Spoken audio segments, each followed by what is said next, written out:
Geez, Perry, 122% more Fife properties on the market in the last 20 months. Are we actually headed for a property crash? Who knows?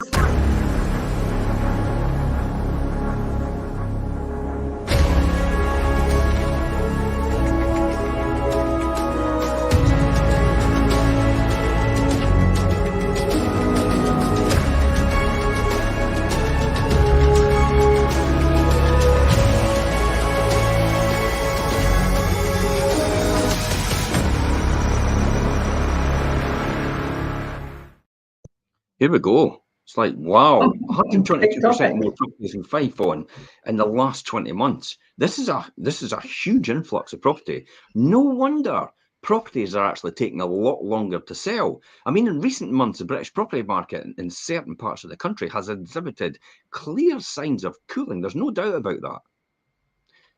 As a result, homeowners selling their homes face increasing competition from more homes on the market. You have to bear that in mind. If you're currently on the market right now, it's a changed market from what it was 6 months ago. There's a lot more homes on the market now, so you have to take that into account. You're now competing with more properties at your price point, and they might be just as attractive as yours. I know everybody thinks their home is the most wonderful home in the world, and everybody's going to buy it, and all their friends tell them that as well. But the reality is, yeah, the reality is, it'll sell itself. It's not. You just get that. If you ever hear anybody saying it'll sell itself, I should really say slap them. Run for the hills would be better. It's like, 'cause it won't sell itself. It has to. It needs somebody to sell it for you. Houses just don't do that. It's either if you think it's going to sell itself and you try it that way on Facebook, for example, you're not selling it. The buyer's selling it to themselves when they're actually looking at it. So someone's always selling your house, whether it's the buyer, whether it's you, whether it's an estate agent, whoever that is. That's the reality. This increase in mortgage rates has played a pivotal role in this cooling, taking a toll on potential buyers' incomes, thereby lowering the affordability and the demand. The consequence, though, is some previously buoyant regions, especially in the south, have experienced price corrections as the market faces this colder front, I would say. Local factors like the availability of reputable schools, amenities, and public services still remain paramount for those looking to buy. But there's an overpricing trap here, isn't there, Perry? And that's a big key thing that people need to appreciate and understand. And actually, Jim, I don't know about yourself, but I've heard this when I've been out as well, doing valuations. So it'll be interesting to see the thoughts and the discussion points that are going to come from this. And again, if anyone's out there and you're watching the show as you are, if you have questions, you've got an opinion, please comment. We'd love to hear it and we'd love to discuss it with you and share it. This is a show for you, to give you information so that you have an understanding of the market. And we're here basically to help you, guide you through that understanding. So what about this overpricing trap then? I mean, it's clear, Jim, isn't it? In a tougher property market, a common strategy by some agents, and I have heard it when I've been out, is to suggest to put your property on the market at an inflated price, only to and all you're doing there is encouraging the homeowners to drop it months later. So you have to be very careful of that. You know, it's all very well if you get multiple agents out and you go with the higher one. Make sure they evidence that to you. Make sure they can show you why they think it is that price. And that might sound the most effective number. That strategy, when you think about it, might be applicable still to people that are currently on the market for the last 6 months, maybe. Maybe their price is now overflated in comparison to other people's prices coming in. Yeah.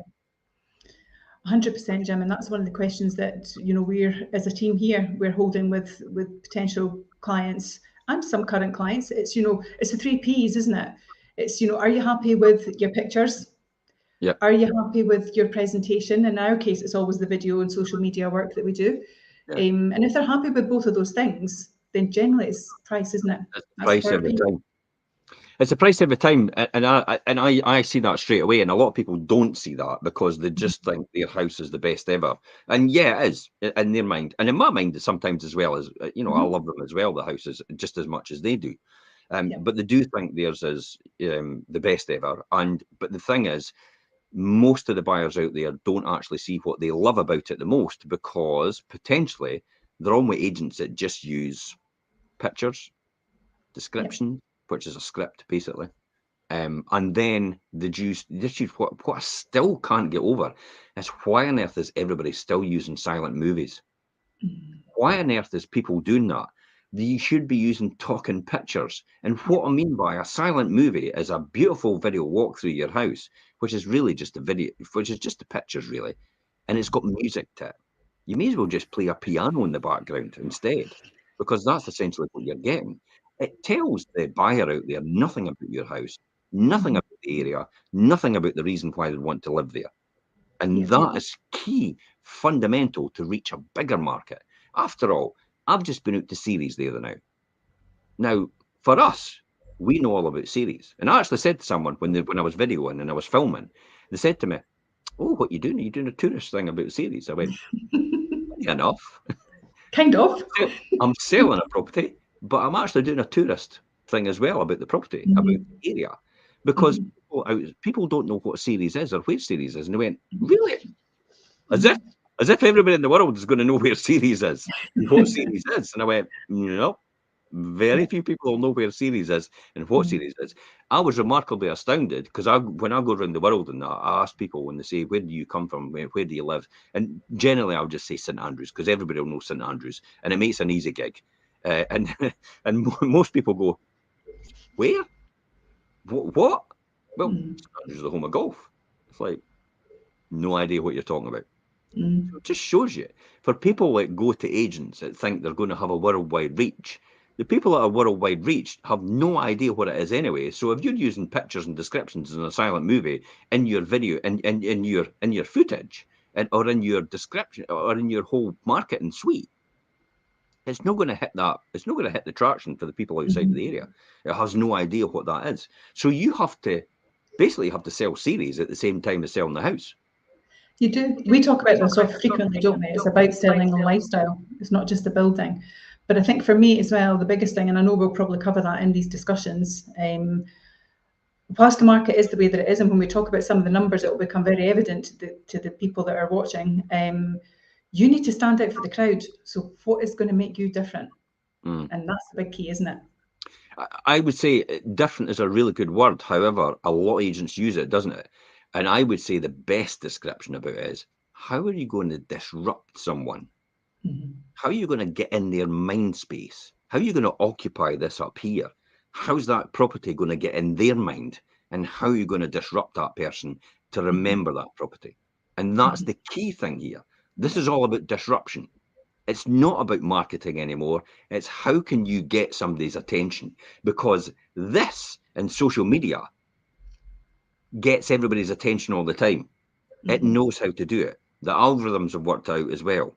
So if you're on this sort of platform, you've got to then disrupt that person as well, at the same time using these platforms in order to get in front of there and occupy their part in their mind.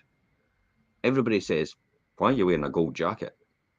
You'll remember me, won't you? That's exactly It's the guy that's got the gold jacket. I've heard it said time and time again. That's the only reason. I mean, I like my gold jacket, but really, it gets you to stand out. It gets you to disrupt somebody. So it's people standing out remember for you. the crowd. Yeah. People will remember you for a gold jacket, and then they remember the person. Think, "Oh, that's that person that was doing this and doing that." Whereas if you just turn out in a normal suit, it's like, yeah, you're just like everybody else in somebody's mind. And that's the key here. So when it comes to property as well, it's all about disrupting people. It's all about getting their attention. It's all about keeping their attention. And then it's getting them to the next stage. So let's go back to this overpricing trap and talk about this a bit more. What else have you got to say on this, Perry? So we've talked about that, where you potentially have to drop the price months later. Large estate agencies have the resources to allow many listed homes to remain unsold, to remain unsold. And that is the problem, Jim. So if you are a franchised agent and it's all about getting boards, you've got a 1 in 10 chance of selling this one, that one, the next one. There's no real motivation as such to sell every single one. So I've got loads of volume anyway, and I'm selling enough to keep myself going. So why am I bothered about the other 20% that don't sell? Whereas a smaller agency relies heavily on consistent sales, hence the latter often propose more realistic prices to ensure that they get the house sold. I mean, I've encountered many Fife homeowners being advised to list their property at an elevated price, despite their reservations. Over time, with sparse viewings and no genuine offers in there, they drop their asking price. Now, in the boom market, that was a great strategy.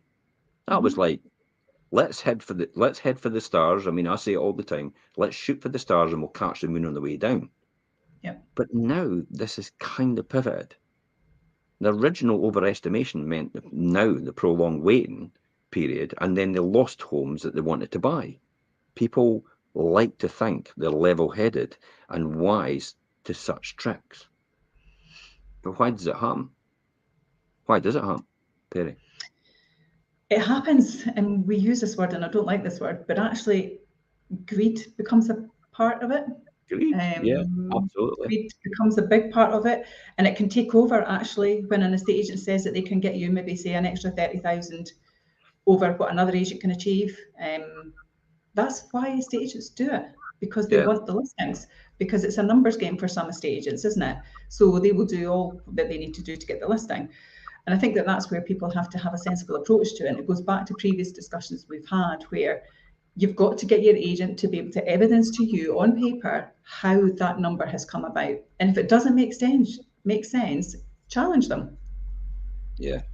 So it's quite interesting about Dave said this comment, and I think he's nailed it for us straight away.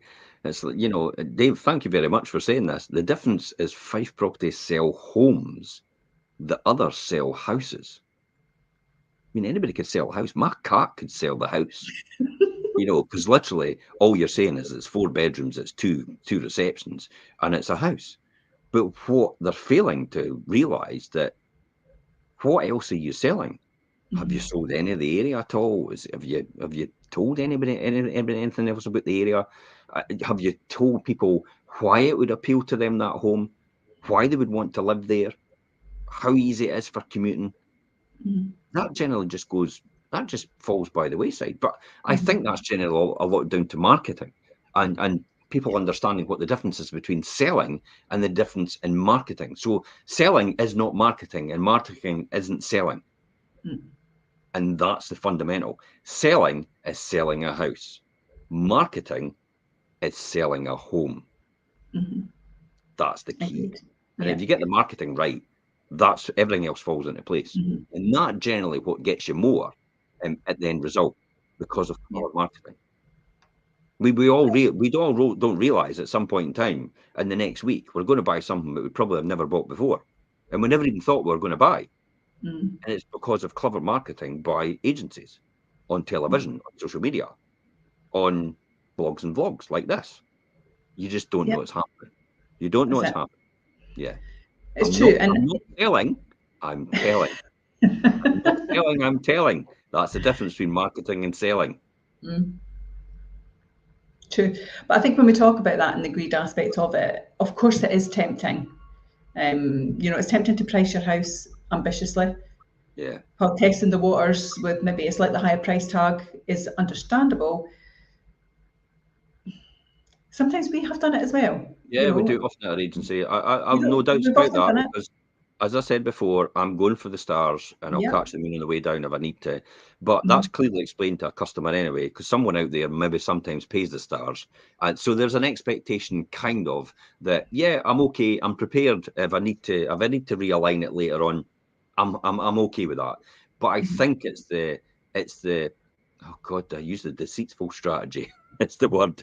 Deceitful, yeah, kind of. I'm not going to say what I'm going to say when you walk in the door, estate agent wise. This is what they do, is like, oh, I think we can get that price. And they don't say anything else after that. They don't give them a realistic climb down about the fact that, well, if it doesn't happen in the first instance, then we'll have to think about this next. So our approach is probably a 2-tier strategy to say that this is what it is, this is what could happen. If this comes off, we're quids in. If it doesn't, we're back to where we probably would have started. Most people probably would have started in the first place. But let's shoot for the stars in the beginning. Whereas maybe another agent would come in and just say, I think we can get this price, and that's the end of it. That's kind of what I mean in terms of strategies. Yeah. I think it's important though to have that discussion, isn't it? Because refusing to adjust the asking price after the first few weeks, if there's substantial, like no interest at all, Yeah, it could be a costly mistake. it could be a really costly mistake for people. Absolutely. And Yeah. if you dig your heels in with that, actually, it goes back to what we always talk about as well, Jim. People are moving for circumstances as well. You know, there's reasons why that these houses are coming on the market, and those circumstances don't change. So the reality is that you need to be motivated and have flexibility as well, don't you? Yeah, absolutely. So we've now come into this place where we've now an overpriced home can stagnate on the market. Now, before in the boom market, I was telling people it's like, no, you don't worry because you'll get a second bite of the cherry. But now the market's changed. We've got more properties on the market now. Therefore, every time you're trying to keep that price point that you've got just now, it will stagnate because there's new entrants coming in every single day now. There's a lot more new entrants. There's double than there was before. Well, more than double, actually, when we talk about the statistics. And that can stagnate, and it'll lead potential buyers to assume we're back in the whole thing. Before last year, it wasn't a problem. It was never, we'll have buyers that'll assume there's something wrong with your property because they were going in a really good time anyway. But we're talking about stagnating in terms of it's 6 months or more. That's kind of stagnating. The longer it sits unsold, the more it kind of becomes stigmatized, I think. We're back to this sort of market now. We're leveling off from this extreme seller's market. We're now going into a seller's market, but easing off to a buyer's market as well. The lack of early interest regarding viewing should be a clear signal in the beginning. If there are no serious inquiries or offers within the first few weeks, it's imperative actually to reconsider the asking price straight away. Now, last year, I was saying to everybody, no, 4 weeks. You need 4 weeks, 5 weeks at least to tell you that. But I think this year, because the market's actually fundamentally different as it was to last year, I think that strategy needs to be clearly spelled out now. And we need to come down to that reality about where we are. So by being responsive and proactive, homeowners can avoid the pitfalls of the stale listing category and increase their chances of a successful sale and move as well. But why is it so much of an issue now, Perry? This is the interesting part, isn't it? And it's because of the influx to market. And that's what we've seen. Literally, at the start of this year, Jim, we were sitting with maybe 650 properties on Zoopla. If we look at last summer, and actually for a whole year and a half, it averaged every week about 450. This morning, I'm sitting at 1,008. So it's a magnificent difference. And I think this is what we're really going to get to the nuts of. 121.9% more properties are on the market in Fife today than there was 20 months ago. 121.9 across Fife. That's a lot. How does that break down? I mean, well, look at it this way. 2021, let me think, was an exceptional year for people moving home. There were more buyers than sellers, clearly, meaning the number of properties on the market in Fife was reduced quite substantially, actually. So looking at these numbers, well, the number of properties on the market in January, the 1st of January 2021, was, in the Fife area actually, was about 736 at that time in January 2021 when we looked at it. But in December, at the end of the year, it had reduced to 444. Is that what we said? 450? Oh my God. That's a boom. That's a rocketing boom market. So by December, a year later, the 31st of December 2022, this had actually increased to 785 homes for sale, a rise of 77% in only 12 months. And it's continued to rise today. Today, when we did this, it stands at just under 1,000. And as you said, it's 1,008 this morning. That's a rise of 122% in 20 months. That's got to take its toll on the property market in Fife, because you've got a huge influx of properties coming in all at once over a short period of time, which is effectively the 20 months, and that introduction. So people have got a lot more to choose from, coupled with the affordability reducing as well. There's almost a compounding effect overall in the marketplace to compound to an overall reduced position. I was going to say worse, but it's not. It's a reduced position. And as long as we're clear about it and it's level and it's stabilised, that's a good thing. That's all we need to have. I mean, the average number of properties for sale in Fife in the area was 20.3%. Now, let's look at this graph in graphical form. I like a good graph. So we'll just quickly look at that. So there it is there. See, we've got it. So the 736 in 2021 in January. And then 2021, it went down to 444. And then 2022, it went up to, drum roll, 785. And then by the end of the year, in 20 months, it has gone up to that just under 1,000 properties for sale sitting on the market. A lot more to choose from and less people to choose them. That's the clear thing, indication. A lot less to choose, a lot more to choose from for property, but a lot less people choosing the property. So it's not just, it's a double-edged sword, isn't it? Yeah. More choice and less choosers. Yeah. So where are we now then? It's probably telling us right away then that there's slightly slower demand. As I said, sales are down 20%, by the way. There's a lot greater supply, 121% more. So I think the key fundamental thing people need to realise when they're bringing their properties to the market is to get your asking price right. That's vital, I would say. Yeah, 100%. So talking about determining the right price then, what could Fife buyers and sellers arm themselves with? So basically what you've got to do is arm yourself with information about the Fife property market. So do you really understand how it's operating just now? Many online platforms provide data, we know that, about sold property prices in specific areas, giving Fife homeowners a kind of benchmark that they can work to. Additionally, the time properties spend on the market can provide you with good insight into the agency's efficiencies. Again, like the portals, Rightmove, Zoopla, they'll give you that insight because you can clearly see when the properties have been listed. Have they had price realignments? When was that? How long has it been there? Gives you a good feeling for what the property's about as well, doesn't it? Yeah. Now, I'm going to go on to say, and I'm going to say something quite controversial here, for me anyway, because as far as I'm concerned, you should just get me out and I'll sell your house. Because that's the job done. Not finished. So, as far as I'm concerned, that's the job done. I am the best person to sell your house. However, I will say to most people out there that don't know me, it's a bit tongue-in-cheek when I say that, don't know me, that, I do what I say on the tin. But when selling, obtain valuations from multiple agents if you want, and critically analyze them. Critical analysing them is vital. This is not about who sells the most property in your area. This is all about who sells in the most efficient time and maximizes the end result. In other words, gets more percentage-wise than the home report or monetary-wise. Yeah. I mean, I did some numbers the other day in the first 6 months. We're still getting £7,000 more than the home report for every single property on average. Now, if anybody did their math there right now, they're getting the value for their house, but they're actually getting all their services paid for them. Their commission for their estate agents getting paid, their marketing, their home report, their legal fees, they're all getting paid, and the extra the agent is getting for them. So you're literally getting everybody for nothing. And sometimes but you walk away from the value of the house, don't you?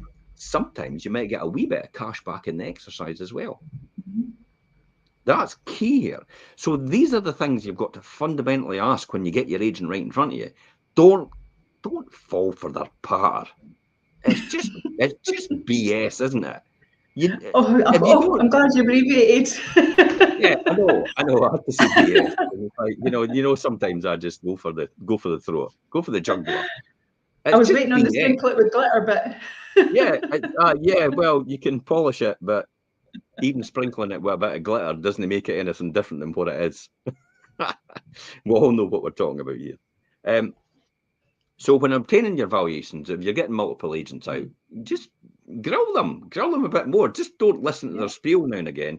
Ask them serious questions. This is an interview after all. When you get them in front of you, ask them things like, okay, what's your track record for the price point in my property? And how many properties like mine have you sold in the area? And what have you achieved over that home report value? And as well, the next one you probably want to ask them is, okay, tell me the valuation. So they tell you the valuation. Where did you get that valuation from? How did you come about that valuation? Where did you get that information to come up with that valuation? Now, I could show you in an easy sense, because everybody's house isn't the same, but if everybody's house was the same, if next door sold for 350,000 the month before, and your house is exactly the same, your valuation is 350,000. So this is the thing that I say when you ask agents, where did you get that from? Don't fall for the waffle. It's like, oh, well, based on some of the information that I've collected and my experiences as an estate agent, I think I know it's probably worth that price point. It's like, no. Show me some evidence as to where that comes from. Where is it in writing? Where have you got properties? Where are they? Show me these properties I've actually sold that are similar to mine in the area in that time frame, and how you got to that valuation.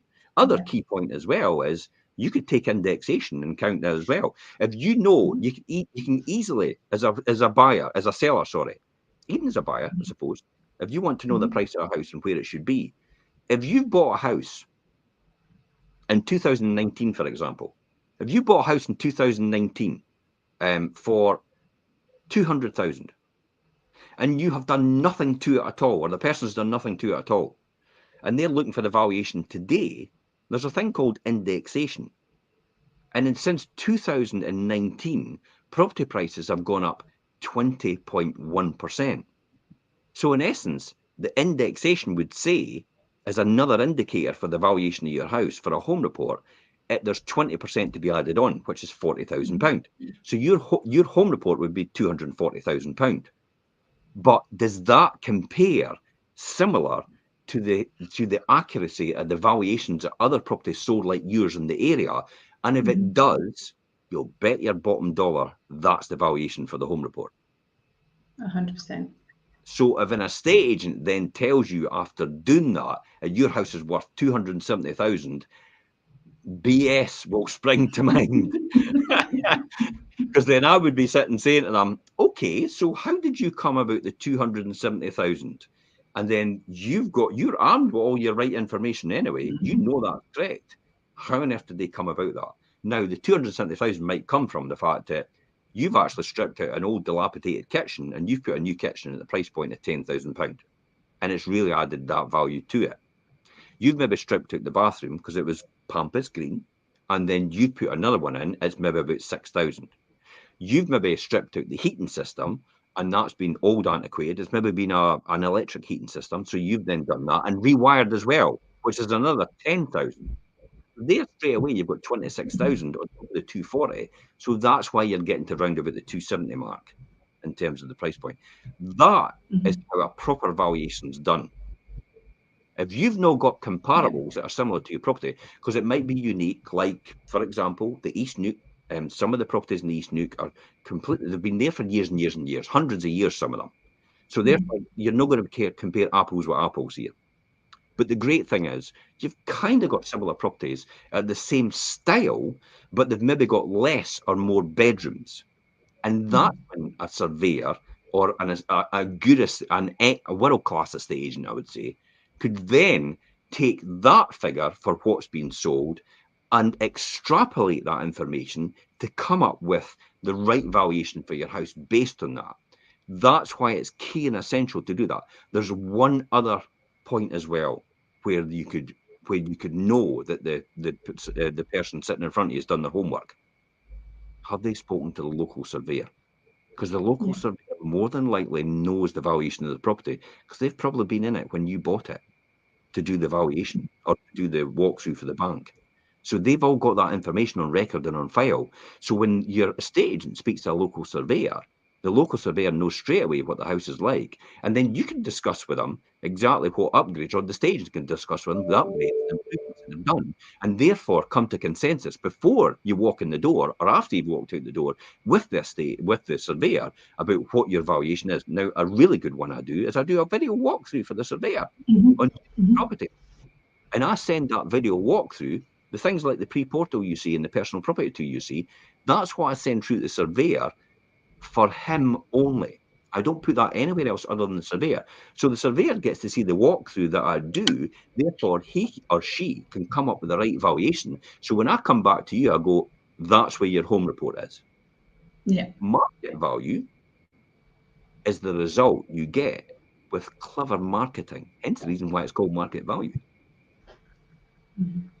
Clever marketing will get you the market value, and that could be above or below that home report value, depending on market conditions at that time and the number of properties that you're competing against as well at the same time as well. Maybe in a micro region, for example, like micro regions I talk about is like the East Neuk, like Cooper, St Andrews, Glenrothes, Kirkcaldy, Leadenmouth, and Dunfermline.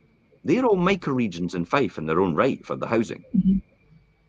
And then that's how you can come up with the right detailed information if an estate agent walks in the door. So don't fall for their BS. Don't fall for the lost in the glamour and the glitz and everything. Just make sure that they've got that right valuation for you and they have a proper marketing strategy, not a selling strategy. Anybody can do selling strategy. You can do it yourself. Just take photographs on your mobile, take a description of the property, stick it on social media. That's a selling strategy. And I tell you what a selling strategy gets you. A lot less money, more than likely, and possibly blows the buyer out the water. It was going to spend all that time and effort to come and see your property from outside of the area. Because remember, this is all about casting the net as wide as possible, or fishing and reeling the right person in. This is about catching them from a market like Edinburgh or Glasgow or London or Dundee or Perth, because all these price points in comparison are a lot more for a similar type of property in our area in Fife than outside in the city. Therefore, when they sell their house and relocate to Fife, they get a lot more they got a lot more property for their buck, but they've got excess money to spend over and above that. That's why you don't want to blow them out by just going, oh, there's photographs and descriptions. If anybody, this is the worst thing I've ever heard. When people go into social media and say, I'm going to put my house on with an estate agent, but I tell you what, I've taken photographs on my own phone now, and it might be it'll be up for sale soon. So if anybody's interested, please contact me. Guess how many people you've just blown out the water by doing that? It's not a good plan. Probably the person that's going to pay the biggest amount of money for you. That is fatal to selling your property, because the person that we're trying to catch potentially doesn't have any time, but they've got plenty of money. And if you can catch them with a proper video walkthrough and talk up, and tell them exactly and market the area and tell them the benefits. The features are there anyway, which is the 4 bedrooms, 2 receptions, detached property. The benefits of wanting to stay there, that's what catches their attention. Now you've got them into the sales funnel. Now you're going to get them out the bottom and you're going to get them to buy that property. That's the key information you need to know from an estate agent when they walk in the door. How are you going to do that for my property? Well, let's be honest. Oh, I like that person. That's generally what happens. I'm going to go with them because I like them. And I feel I might be able to trust them. Because they talk just like me. There's a thing in a estate agency called mirroring. I'm letting all the secrets out today. I'm in Stop it. But I don't mirror. I am who I am. That's it in a nutshell. I don't mirror people. People know me. I'm an open book, and I say it all the time, and it's open, laid bare for everybody to see. So I appeal to some people, and some people just can't stand me. Hey, newsflash. That's nice. Sometimes I can't stand me too. But I've got to live with me for the rest of my life, so I have to reconcile myself with that. But that's the key here. There's mirroring, and mirroring is when you cross your legs, the person right across from you crosses their legs as well. however you sit and however you present, they mirror what you do. And that is a classic sales technique in order to get you to trust them and like them. Watch out for it. Now, I can say that because I don't mirror anybody when I'm in the door. So I'm happy to say that because I think most other salesmen, typical salesman, salesperson strategy is a mirror. In other words, they look, oh, they're just like me. It's like, oh, they're just like me. They think like me. They act like me. It's like, no, they don't act like you at all. They don't think like you at all. They go away and act completely different with someone else. So that's mirroring. Watch out for that when they're sitting in front of you. Just interestingly, Jim, you talked about there of microclimates, and we've obviously got micro locations within. We've talked about the Fife number as a whole at 121.9%, well, 122 if you want to get it out there. Do you want to maybe share what it's like in regions? Because actually I think that'll be relevant to the people that are watching. Regions. Oh, regions. You've caught me out there, regions. Have you got data for regions? I have got data for regions. Well, go on then. you were one of collecting the data for the regions. So the data for the regions, I mean, we're looking at 122%. Yeah. Or across Fife in the last 20 months is what the property numbers coming onto market are. And it is interesting. If I was going to say a region, and because I've not seen it, if I was going to say a region, it's got the most amount of supply on it than before, I think I'd go for St Andrews. Okay. Or maybe East Nuke. And do you know why? Because there's high price points and affordability is dropped. Therefore, you've probably got less buyers in that market. Okay. So that's my initial thoughts. That's all. Okay, so it's quite interesting. So let me start. So I'm going to start off with Cooper. Cooper is at 94%. Okay. So that's actually bucking the trend a little bit. Yeah. You have Leaving sitting at 108, just under. So again, that's quite a strong market still. You have Glenrothes sitting at 136%. So that's kind of over the average. Yeah. And we're seeing that because a lot of new builds coming on as well. So there's a bit of a kind of impact with that would be. Kirkcaldy might be something similar. I think Kirkcaldy probably would be similar. Yeah. Kirkcaldy is very similar. Yeah. And then you have drumroll St Andrews, 144%. Oh, wow. Nailed it. Not quite. The biggest impactor, which you have kind of nailed, is the East Nuke, which is sitting at 178%. Yeah. Now, 178% is a big number, but remember, East Nuke's a smaller market in terms of numbers. Correct. So in terms of what it was before and what it is now, what do you have information on that? I do. So when you're looking at the East Nuke, while that sounds like a big number, actually, when you break it down to the number of houses, so it was sitting at just over 40 properties back in 20 months ago, and now we're sitting at about 54, 55. Yeah, okay. So that we're in the mid-50s versus it's a smaller number, but it's but it's a bigger percentage wise. It's like, wait a minute, is that what the government do? Smoke and mirrors. Is that what the media do? It's like there's a property crash coming. It's 178% more, but in actual fact, there's only about another 14 properties. Exactly. So it is when you break it down, and that's why it's really important to do that. So whilst we've got big headlines, it is important to understand the numbers. And when you talked about St Andrews there as well, Jim, at 144, again, that was at 40, and that's at just under 80 now. So again, that's about right. So again, it's all about the multipliers, isn't it? I think St Andrews would generally go a lot higher because St Andrews are a lot higher price points. It's almost to the point where St Andrews is double what Leaving is, and literally you're only 16 miles in between each other. And that's what surprises me the most, how you could be within 16 miles and be half the price. But then it's all about positioning yourself for the university and the golf, and it's a lifestyle that accommodates that with the East and the West Sands. Although, arguably we've got a beautiful beach in the Leavenmouth area as well. And then there's a train station coming in, over 100 million getting spent on that. Yeah. So that's an opportunity for someone potentially. Even for investors, I think, for the Leavenmouth area to potentially look at investment for there because the up and coming surge that's going to happen in property prices with the advent of the train station open next year in spring 2024. Mm-hmm. Well, it's really interesting because actually we've talked about the higher percentages and we've given some reality in regards to what that actually means in number of properties. And we talk about Leven and Cooper, which were the two markets that were pretty much stabilised, if you like. It's interesting because whilst Cooper was at 94%, that was 90 properties versus 85. So actually that's quite stable. Yeah. And then you look at Leven, where Leven was 107.5%, that's 75 properties versus 83. Yeah, definitely. So again, there's a stability there.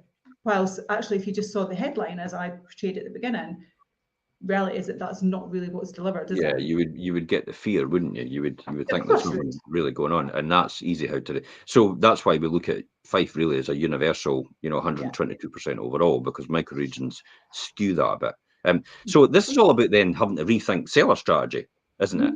I mean, the property market tends to shift collectively, much like boats carried on the same tide, I suppose. Things are okay if you're not faced with financial losses and can manage an upgrade, I suppose. Many assume continuous gains are certain when selling your home, but the real profit materializes only when you part with your final property. That's what people don't realize. I know. Your property is there as a trade to trade up or down to the next property and stabilize the price point, because you've kept yourself. It's like hedge funding. It's like hedging your bets. Everybody's heard that expression. And what you're doing, hedging your bets, you're making sure you don't actually win or you don't actually lose. You're just keeping yourself positioned in there, and you might get a slight win, you might get a slight loss, but at least you're okay. So you're only really making a profit with your property, a tax-free profit actually, and you're leasing all your net equity when you leave. It's when you possibly sell and you go into rented accommodation, At the end and you don't buy another property, or potentially you might, unfortunately, it's when we come into our older years, you've obviously got chances of passing on and all the rest of it, and it passes to your family. Like some people want that to happen, or it could be for costs for care or anything like that. So you may not even realise this profit directly, but it could be used for later for elderly care expenses or as a legacy for your family, as I've just said. And I think that's the thing. It's like Dave said earlier on. It's a home, isn't it? So actually, it should never be thought about as a number as such. I know the numbers do matter, but it is a home, and it is about that legacy at the end of it. It's not necessarily about multiple transactions through your lifetime, is it? So once the property is listed, attention to its online journey is essential. The initial 4 weeks, for example, provide insights into whether your property is correctly priced, gauged by the number of web views on the portals, actual viewings of your property, and possibly offers received. Yet deciding to reduce the listing price is more than just about attracting buyers. Personal timelines and goals play a significant role for this, actually. They do. Well, for instance, one might ponder, is there a deadline by when the property must be sold? Can waiting a few months make a difference? These considerations can help in making informed decisions on price adjustments. However, it's beneficial to consider independent or boutique agents. Well, like us, like what we do. It's unique. No one else does what we do. Pre-portals, personal property tours, digitized drone footage where there's key markers and key indicators all the way throughout. Most people do drone footage, but it's like there's nothing. It's like, okay, great, it looks wonderful, but where is everything in relation to where I'm and where am I? I can't even see it in the drone footage. I just see tiny houses all over the place. I see this beautiful blue sea, but I don't actually know where I am in relation to that. I could be looking at Barbados for all I care. And sometimes you might not even be looking at your house at all in that drone footage, to be honest. Again, I go back to the BS. It's fed. So it's beneficial to consider boutique and independent agents. They tend to offer more authentic experience and realistic valuations. And finally, one strategy employed by some savvy Fife home sellers is to list a property at a slightly lower price to spark interest, and more instances to drive up any offers that are potentially there. I remember years ago when the market was flat and I wanted to buy before I was an estate agent. And a local agent who is no longer in business, actually, maybe a sign and a reason why, but they actually deliberately put the price down at 44,000 for the property, when in actual fact, the valuation, because there was no home reports at that time, was 65,000. And I ended up getting into a bidding war because everyone came through the door for it for that reason. And then they used that as a mechanism in order to drive the price up and back up to where it should be. I eventually got it, but I know I paid a lot more than what I was expecting to pay for it. And then I had to do a lot more work to it as well. So this is kind of where the market is having to pivot to now in this key strategy overall, is the fact that you should really be now saying to yourself, maybe we should be listing it at slightly lower to spark that interest in the beginning to drive the offers up. Now, a lot of people were doing that in the boom time. And to me, that was the wrong strategy. And we proved it right by they were getting 8% over the home report. We were getting 14% over the home report. So for every 100,000, you were basically losing £6,000 with another agent as to what we could have achieved. So that's key. But I think it's now time to pivot and time to look at that. So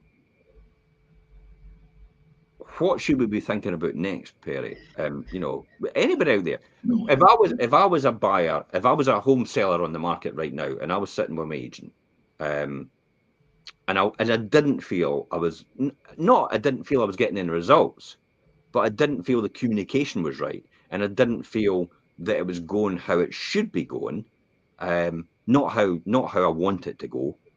In other words, I think my house will sell perfectly well. And it's like, okay, where do you get that story from? Where does that come from? Where does that rhetoric come from? Where's the evidence to suggest that? No, I don't mean that. What I mean is, if you're feeling at the fact that you maybe it's no moving and you're just not getting any communication at all, and you just don't feel there's any further marketing to do on your property, sometimes a switch is as good as it, or even going online. What's your thoughts on that, Perry? I think it can make an impact. With a slow property market, patience can wear thin for people because, again, they have got a motivation for moving. They'll have circumstances, we talk about this, where they need to move. So if you're considering switching agents, sellers should evaluate the current agent's efforts and communication frequency. Are you happy with the communication lines?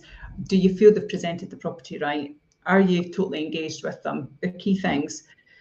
Another option is to do a multi-agency agreement. Doesn't happen often, but it is an opportunity where you can do that. However, this approach has recently declined because it generally means actually, as an individual, as a seller, you'll have to pay higher fees. Yeah. Now, the multi-agency agreement is fine for England. So England has multi-agent. We have sole seller agreements in Scotland. It's mainly driven by the Law Society. It does that. It's because the Law Society has basically a closed shop. They've got Scotland. They've got Scotland anyway. I wouldn't come out with the expression I'm about to say because you don't want to know. But anybody can guess what I'm about to say, what I was about to say next. They've got Scotland by the short and curlies, I would say. That's a more polite way of saying it. And they've dictated, the Law Society in Scotland, that we get sole seller agreements. And I have in the past entertained multiple agency agreements.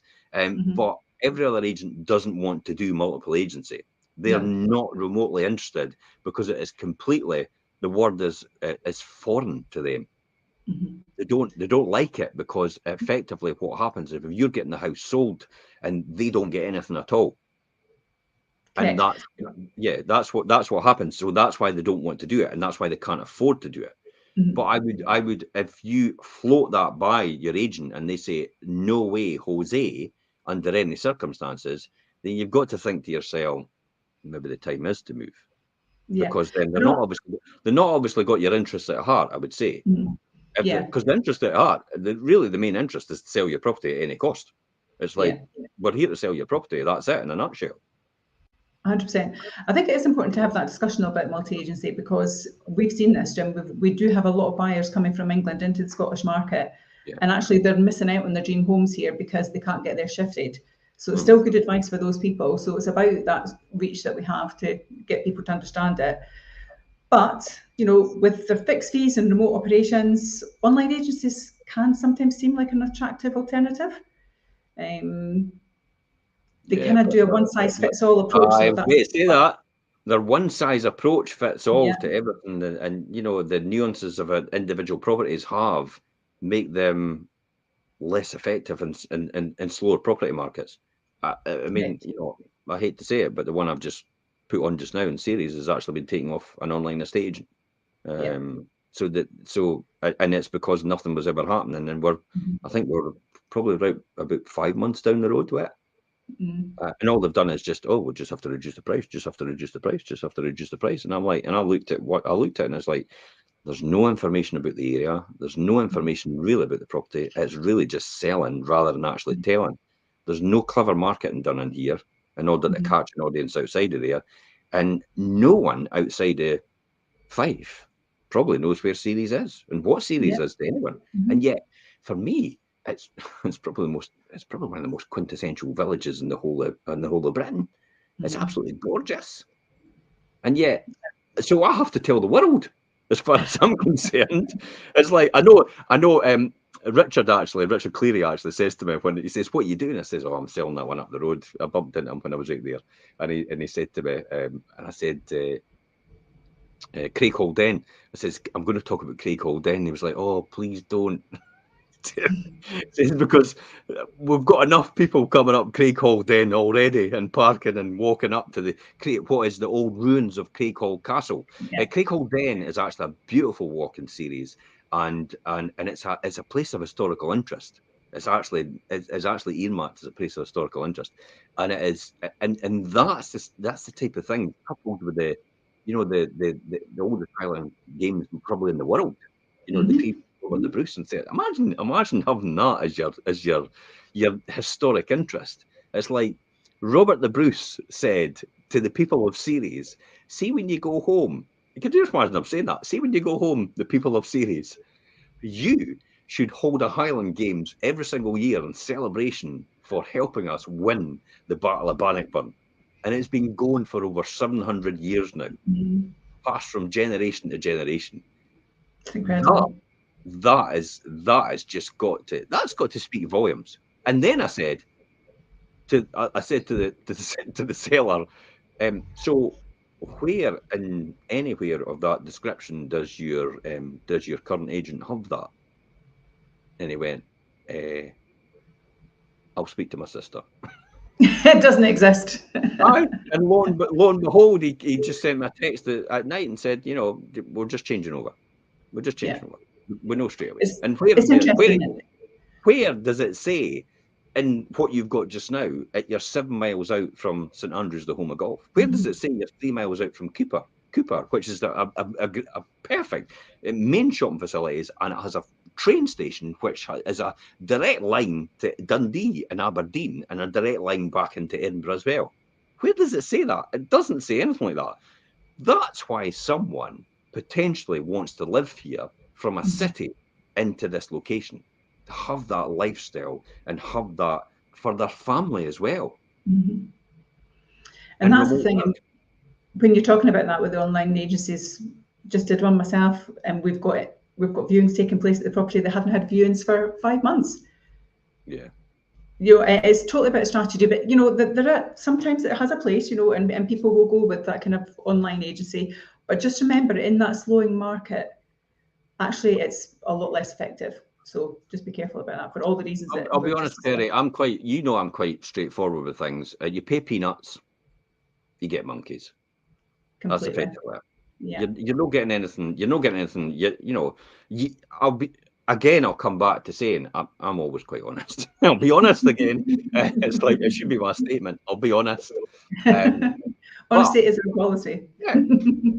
When you look at it, if you're getting that, you've been as well just putting it on yourself. Yeah. You've been as well just getting somebody like, I know Doorsteps doesn't exist anymore, but there's other online platforms that you could just do it for 99 quid, and they'll give you pay another 100 quid, and you could put it on Rightmove. And effectively, if you're doing it, you just do it yourself, save yourself the money then if that's the case, because you'll get the same result. Because effectively, when you're putting it on an online agent, you're more or less doing it yourself anyway, because it's a call centre. All the calls go to a call centre. People in the call centre have no idea what Ceres is. They have no idea what St Andrews is or East Nuke is.